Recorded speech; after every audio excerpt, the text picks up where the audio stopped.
19-year-old Cherokee virgin was sold to a lonely rancher until he offered her something else. Before we get into this tale, let us know in the comments, where are you watching from, and subscribe if you want more content like this one. The silence of the wagon creaked louder than its wheels, a suffocating blanket woven from dust and dread. Alara, barely a woman, sat rigid, her hands clasped so tightly her knuckles gleamed white beneath the sun-darkened skin. Her gaze was fixed on the horizon, not seeking a destination, but rather an escape that would never come. 19 years, a life rooted in the ancient ways of her Cherokee people, now severed, reduced to a transaction. She was a commodity, passed from desperation to an unknown fate, her innocence the final bitter currency. The air itself felt heavy with the weight of unspoken compromises, of a family's agonizing choice born of brutal necessity. How could she blame them? The famine had gnawed at their souls long before it hollowed their bellies. Yet, a raw, burning ember of resentment flickered within her, a quiet defiance against the injustice of it all. Each jolt of the wagon was a physical manifestation of her dissent, pulling her further from the familiar solace of the forest, the murmur of her grandmother's stories, the laughter of her younger siblings. She was being delivered to a man she had never met, a rancher named Elias, a phantom figure whose name carried only the vague resonance of isolation and an undeniable, predatory need. Her heart, a trapped bird, beat a frantic rhythm against her ribs, each thump a testament to the terror and the profound loneliness that had become her constant companion. The world outside the wagon's confines blurred into an indifferent landscape of scrub brush and endless sky, a cruel mirror reflecting her own emptiness. She closed her eyes, seeking refuge in the darkness, but even there, the image of Elias's shadowed face, conjured from whispered fears, loomed vast and menacing.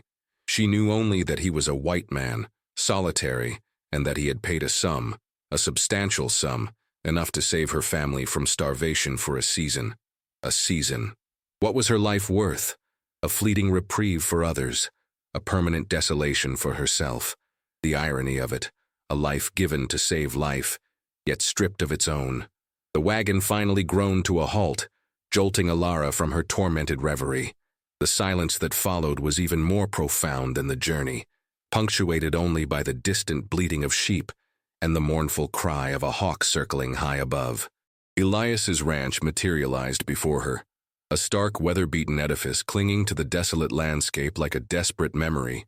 It was not the grand estate she had, perhaps, in her darkest imaginings pictured, but a collection of humble, sun-baked structures, worn by wind and time. The main house, a single-story log cabin, looked as lonely as she felt, its windows like vacant eyes staring out into the vast, indifferent plains. The air hung heavy with the scent of dry earth and something else, something metallic and sharp, like old rust or lingering sorrow. Elias emerged from the cabin, a tall, gaunt figure silhouetted against the blinding afternoon sun. He was a man carved from silence, his movements economical, deliberate. His face, shadowed beneath the brim of a wide hat, offered no immediate comfort, no discernible emotion. His eyes, when they finally met hers, were the color of faded denim, deep-set and weary, holding a story she couldn't begin to decipher. They lingered on her, not with the leering gaze she had braced herself for, but with an unsettling stillness, an almost analytical curiosity. He wasn't what she expected. He wasn't overtly cruel, but his presence was heavy, a gravitational pull that drew all sound, all movement, into its orbit. Her breath hitched in her throat, a tiny, almost imperceptible sound of fear and defiance. This was it. This was the moment her life irrevocably shifted, like a stone tumbling into an abyss. He said nothing, simply extended a hand towards her, a gesture that was neither welcoming nor threatening, merely an invitation to descend. Her fingers brushed his, a fleeting contact that sent a shiver through her, not of repulsion, but of something akin to cold dread. This man, her owner, was an enigma, and his quiet intensity was more unsettling than any bluster. Days bled into weeks, each one a stark repetition of the last, marked by the sun's relentless arc across a sky that seemed perpetually vast and empty. Alara was given a small room, sparse and cold, a mirror of her own existence within the ranch, Elias had not made the demands she had braced herself for. He had not touched her, nor even spoken of the unspoken terms of her arrival. This absence of expectation was, in its own way, a torment. What did he want? What was she to him, if not a possession to be used? He assigned her chores, tending to the chickens, mending clothes, preparing meager meals. He spoke little, his instructions clipped, devoid of warmth or malice.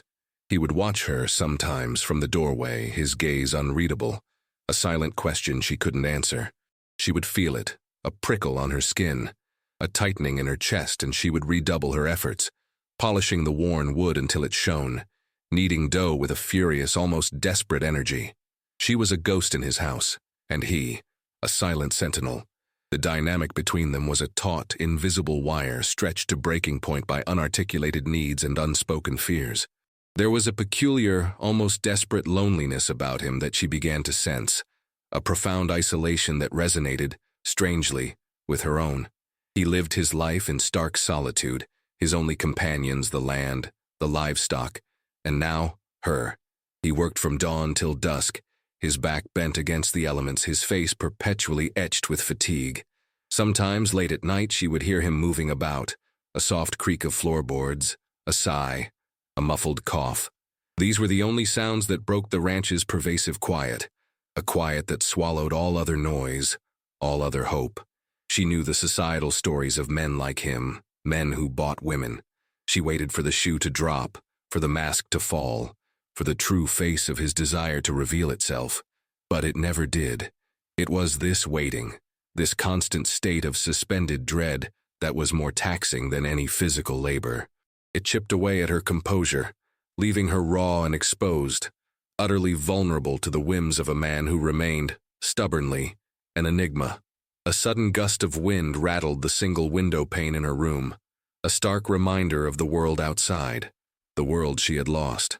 The memory hit her with the force of a physical blow. Her grandmother's hands, gnarled and wise, teaching her to weave intricate patterns from river reeds, each strand a story, each knot a prayer. Their small smoke-filled lodge, filled with the aroma of drying herbs and the gentle hum of conversation. Her little brother, running deer, his eyes wide with admiration as she practiced her aim with a bow, imagining herself a huntress, free and unbound. That life, vibrant and full, now felt like a distant dream, a cherished spirit severed from its body. The harsh reality of the famine had been a slow, insidious poison, corroding not just their bodies, but their very spirit. The council meetings, hushed and grim, where the elders spoke of dwindling game, of parched earth, of choices no parent should ever have to make. She remembered the day her father came to her, his eyes filled with a grief deeper than any she had ever witnessed. He spoke of the rancher, a man who sought a wife, not a servant, but someone to bring life back to his desolate home, someone to bear children. The words had fallen like stones, crushing her spirit. She was the eldest daughter, strong and healthy, her youth a terrible advantage. The thought of being traded, like livestock, had been an unbearable shame. Yet she had seen the hollows in her mother's cheeks, the weakness in her father's once powerful frame. What was her honor against their survival? Now, as she stirred the monotonous stew over the crackling fire, the scent of smoke mingled with the phantom smell of her grandmother's cooking, a painful echo. Elias entered the kitchen, his presence quiet as ever, yet she felt his gaze, a familiar weight. He was watching her, not judging, not desiring, but observing, as if trying to decipher the contours of her silent grief. He cleared his throat, a hesitant sound. "You miss your home," he stated, not as a question but as an observation. His voice was low, gravelly, betraying a rare ripple of something she couldn't quite name. It was the most he had spoken to her in weeks, and it unsettled her profoundly, cracking the carefully constructed wall around her emotions. The silence that followed was tense, thick with unspoken histories. The air shifted, subtle but perceptible, a change in the relentless rhythm of the ranch. Elias had started to leave small things for her, a handful of wild berries picked from the thorny bushes bordering the property, a newly sharpened knife for preparing meals, a small polished stone found during his solitary wanderings. These were not gifts. Not overt gestures of kindness, but quiet, almost apologetic offerings, placed where she would find them, always without fanfare. He still spoke little, but his silences now felt different, less menacing, more contemplative.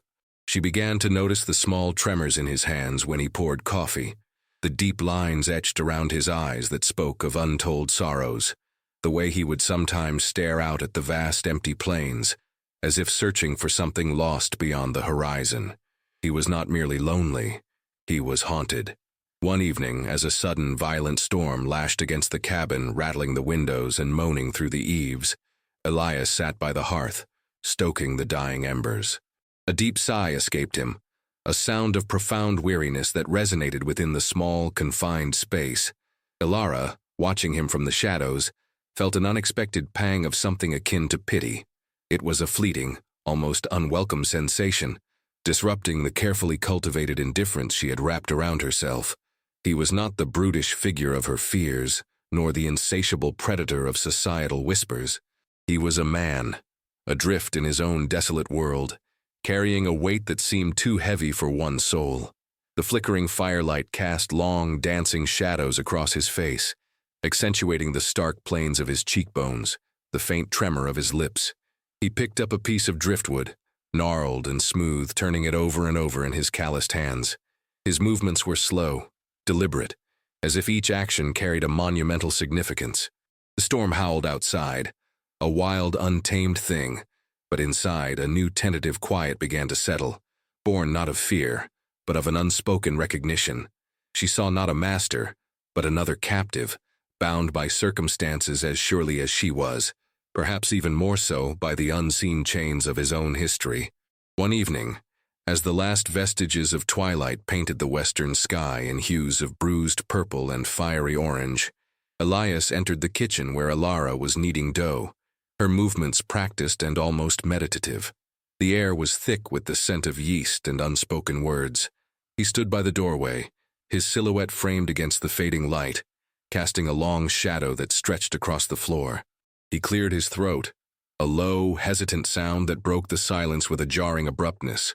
Ilara's hands stilled, her breath caught in her chest, anticipating the pronouncement she had dreaded since her arrival. This was it, the inevitable turning point, the moment of truth. But Elias's words, when they finally came, were a shattering deviation from every expectation, every nightmare she had harbored. "I didn't buy you to own you," he began, his voice rough, almost hoarse, barely above a whisper. "I bought you because I needed a reason to keep living in this God-forsaken place. I needed a future that wasn't just dust and ghosts." Ilara's mind reeled. This was not the offer of a transaction, but something far more complex, far more terrifying. He pushed a small, leather-bound pouch across the table towards her. It was heavy, clinking with coins. "This is yours," he said. His eyes, still unreadable, now seemed to hold a flicker of vulnerability. "Enough to take you wherever you want to go. Or," he paused, and the silence stretched, taut and agonizing, "you can stay. Not as a wife, not as a servant, but as a partner. This land, this ranch, it needs life. It needs hope.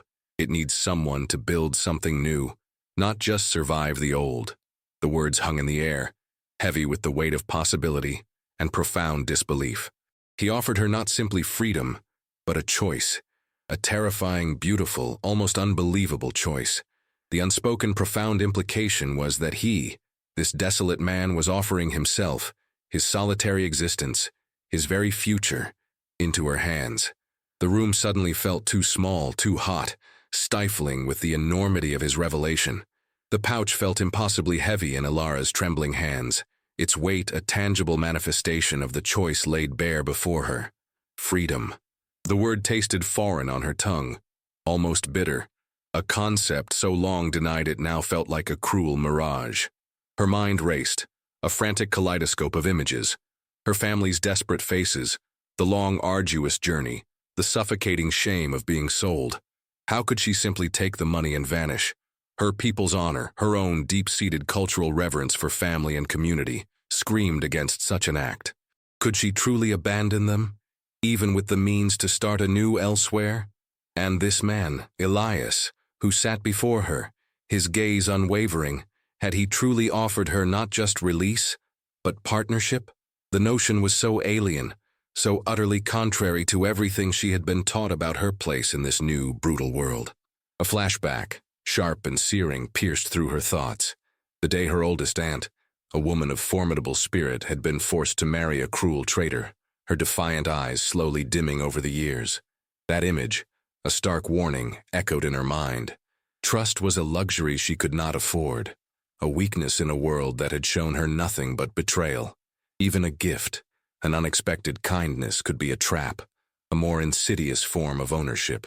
Her heart was a battleground, torn between the deeply ingrained instinct to flee, to reclaim some shred of her lost autonomy, and a nascent, terrifying curiosity about Elias's true intentions.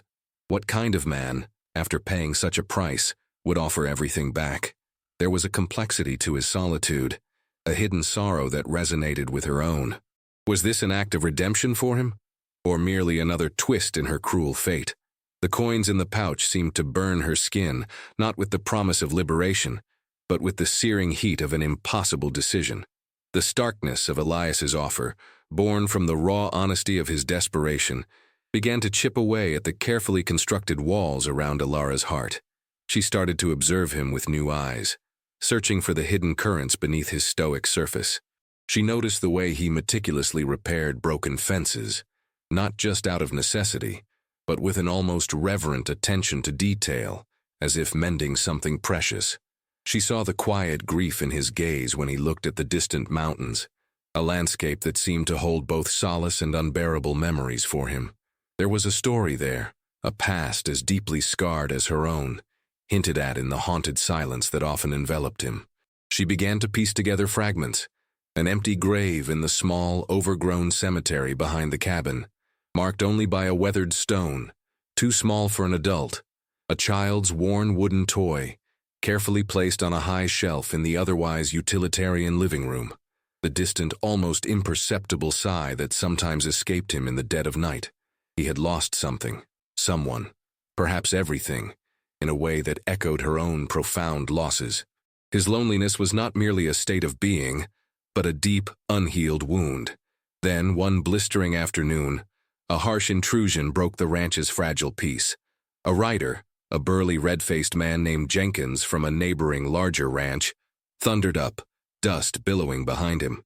He was a caricature of the outside world, loud, arrogant, his eyes narrowed with suspicion as they landed on Alara.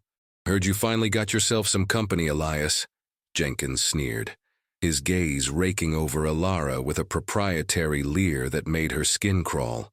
"Didn't take you for the type to need to buy a woman. Guess some folks just ain't got the charm." His words were barbed, dripping with societal prejudice, reducing Alara to nothing more than a purchased object, a scandal, a violation of the perceived moral order. Elias's body tensed, a barely perceptible stiffening of his shoulders. His voice, when he spoke, was low, dangerously calm. "She is not bought, Jenkins. She is here by her own will." The lie, so openly stated, hung heavy in the air. Alara watched Elias, a knot of confusion and a strange flicker of something like protectiveness tightening in her gut. Why would he lie for her? Why protect her reputation from this crude man? Jenkins merely scoffed, his eyes still fixed on Alara. "Right. And I'm the Queen of England. You best keep a tight leash on her, Elias. These Indian women got a wild streak in 'em, or so I hear." His words, meant to wound, sparked a fire in Alara, a cold, hard ember of defiance. She met Jenkins's gaze, her own eyes blazing with an intensity that surprised even herself. Elias stepped forward, subtly, placing himself between Alara and the leering man. The unspoken tension between the two men crackled, a silent challenge that transcended words. The incident, crude and public, had served to crystallize something profound within Alara. In this desolate place, amidst this shared loneliness, an unlikely, fragile alliance was beginning to form. The sun beat down, unyielding, on the parched earth, mirroring the relentless pressure building within Alara. Jenkins's words, still echoing, had stripped away the layers of pretense, exposing the raw, brutal truth of her situation to the outside world and forcing a desperate question upon her. What choice was she truly making? The freedom Elias offered was not a flight to a mythical land of ease, but a hard-won liberation that demanded courage, trust, and an acceptance of a shared, uncertain future. She walked out to the dusty corral, where Elias was mending a broken fence post, his back to her. The rhythmic thud of his hammer against the wood was the only sound in the vast silence. Her heart hammered a similar rhythm against her ribs, a drumbeat of apprehension and determination. She saw the familiar slump of his shoulders, the weariness that seemed to cling to him like a second skin. He was not a savior, but a man burdened by his own history, as she was by hers. The very act of his offering her a choice, so contrary to the world's expectations, was itself a profound vulnerability. It was a stark admission of his own desperate need for connection, for something more than the echoes of a lost life. This was not about love, not in the way stories were told, but about a deeper, more primal human necessity, the need to not be utterly alone. She stopped a few paces behind him, her voice, when it came, a whisper against the vastness of the plains, yet carrying the weight of all her unspoken fears and tentative hopes. "What do you truly want, Elias?" The hammer stilled. He slowly turned. His eyes, always so guarded, now held a glimmer of something she hadn't seen before, a raw, exposed fragility. "I want to build something that doesn't crumble to dust," he confessed, his voice rough with emotion. "I want a home that isn't just an empty shell. I want for us to stand against this world, together, not just survive it alone." He held her gaze, and in that moment the transactional nature of her arrival was utterly obliterated. He was offering not a life of convenience, but a life of shared struggle, of quiet resilience, of mutual respect born from a place of profound loneliness. It was a terrifying proposition, laced with the sharp, bitter taste of hope. The wind picked up, swirling dust around them, as if the very land held its breath, awaiting her answer. The wind carried the scent of distant rain, a promise of life in the parched landscape. Ilara stood there, the silence stretching between them, no longer a barrier, but a space for truth. The past, a heavy shroud, began to lift, replaced by the tentative glimmer of a future she had never dared to imagine. She looked at Elias, truly looked at him, seeing past the gruff exterior, past the societal labels, to the raw, wounded humanity beneath. He was not a monster, nor a saint, but a man profoundly broken, yearning for repair, just as she was. He had offered her not a ransom, but a choice, not ownership, but partnership, a stark repudiation of the very premise of her arrival. The coins in the pouch no longer felt like a symbol of her sale, but a testament to his own desperate bid for a different kind of existence. This ranch, desolate and harsh, could be more than a prison. It could be a crucible for something new. The old, dying tree near the cabin, which she had often observed, its branches gnarled and seemingly lifeless, now seemed to hold a flicker of green, an almost imperceptible bud, defying the very laws of its apparent demise. It was a metaphor, stark and clear, for their own tentative journey. "I will stay," Ilara said, her voice stronger than she expected, the words a commitment that resonated deep within her bones, not for the coins, but for the chance to build something that isn't broken. Elias's gaze softened, a flicker of profound relief washing over his tired face. It was not a grand declaration of love, but a grounded, resolute agreement, forged in the fires of shared suffering and mutual desperate hope. There would be no easy answers, no magical cure for the scars they both carried, but there would be the promise of working the land, together, not just as survivor and owner, but as two solitary souls finding an unexpected anchor in each other. The ranch, once a symbol of her captivity, now held the fragile promise of a shared future, not of grand dreams, but of quiet persistence, of resilience, and of a profound human connection blooming in the most unlikely of soils. The sun began its slow descent, painting the sky in hues of amber and rose, a gentle benediction on their unspoken covenant.